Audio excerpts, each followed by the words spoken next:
Good morning everyone. I'm at a rather nice little car today. It's an Audi TT with a soft top. There we go. Now the customer's complaint with this car is, well, I'll take you inside, is they're having problems with the power roof. It would not go up and down. So they've had a multitude of parts replaced. And so the garage, they said they had replaced the hydraulic pump. These, it's hard to see, these flaps in the back that go up and down with the roof. What else had the control module, some switches, you name it, whatever. So they said there wasn't any codes, so I went and scanned it myself, but you can see the last garage says there wasn't any codes. So you can see there is codes there. So it's module 26, electronic roof. Just bring that up a little bit. You can see down there it has switch position not plausible, intermittent, switch front left canopy, front canopy latch, and sensor for the canopy front right. So they're all intermittent. But before I came to this car, I decided to go to BB Industries and printed off their technical service bulletins. So you can see that has to do with an Audi TT.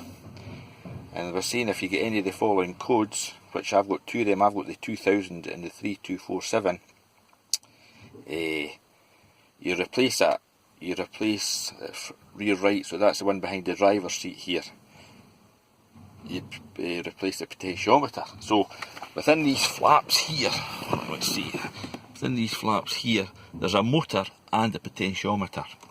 So to be honest, when I went into the snap-on tool, either through the vehicle selection or the expert mode, there wasn't much data, so I had to pull out the wee one again, the Autel, and that done the business for us. So what I'd actually done, I'll show you, and I never came up with this idea. It's a guy, it's the LM Autos, he came up, let me see, there's trouble codes in this. So I had actually cleared out the trouble codes.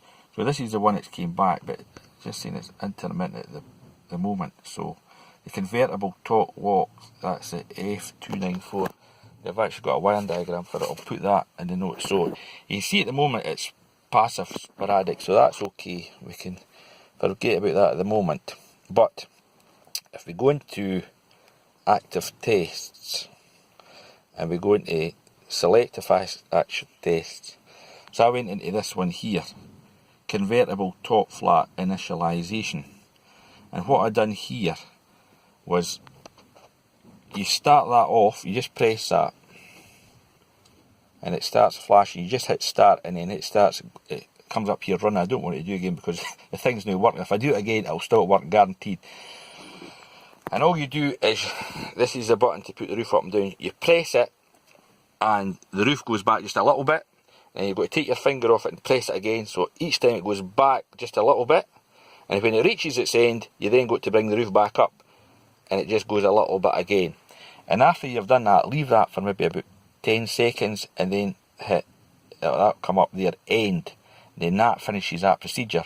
But what I did notice when I'd done it, it changed some of my values in here. Now I'll put them in the notes. So if I go into live data, I go into advanced measure values. This is the one here, I think we go right to the bottom. I'll show you eventually. So see these values here, flap right and flap left. Now some of the values, you see they're at 43 and 42. Some of them were at, one of them was at 29, it was right low. So with me doing the initialization, which I assume has brought them back within spec. So that seems to have cured the problem, and let's just start the car for demonstration purposes. Let's see if the thing works again. So it's, there we go. Let there be light.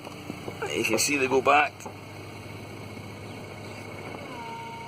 and you hear the end of the motor. Now let's just look at some of these values.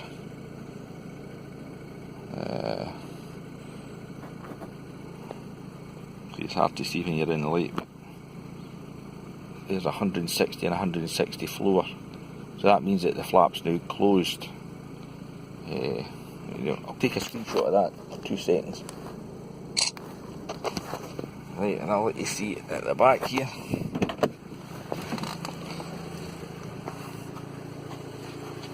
You see that's actually no right closed. There you go. Wonder if I need to put that back down a wee bit more. Well, there you go. It went down now. So you've got to hold your hand on the button. So that's it fully down, and this is these motors with the potentiometers. So I'll then go and try and put it back up now, and let's see if we've got success here. Right, let's just read the scan tool figures. We can go to 100 and... Oh, see you light, man, it's murder. I'll take a screenshot and put it in the notes.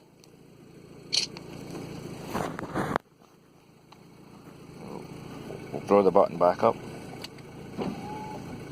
There's the flaps going up. And then it goes back up. And here we go.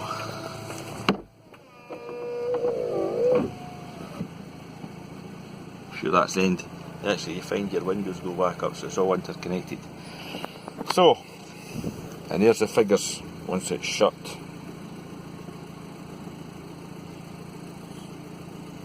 So, what have I learned for this? I don't know yet. The thing is still working. Let's see if there's any fault codes came back. Trouble codes. So it's convertible top lock switch F implausible signal. So it's saying it's passive sporadic. I think we'll just leave this car and see how the customer gets on with it. I might be okay after this. Let them run it and see how it goes. So, and I've also got a wiring diagram here. So actually, let's look this up. So it's switch F294. F294. Actually, have I got a switch F294? Oh, there we go. F294 is the convertible top lock switch. Convertible top lock switch open. Imagine that must be these switches up the top there. Anyway, I'll try and piece this video together to make it sense. But once again, the little Autel done it, and the snap-on was useless. Anyway, if you've got any questions about this, you can get back to me. But cheers.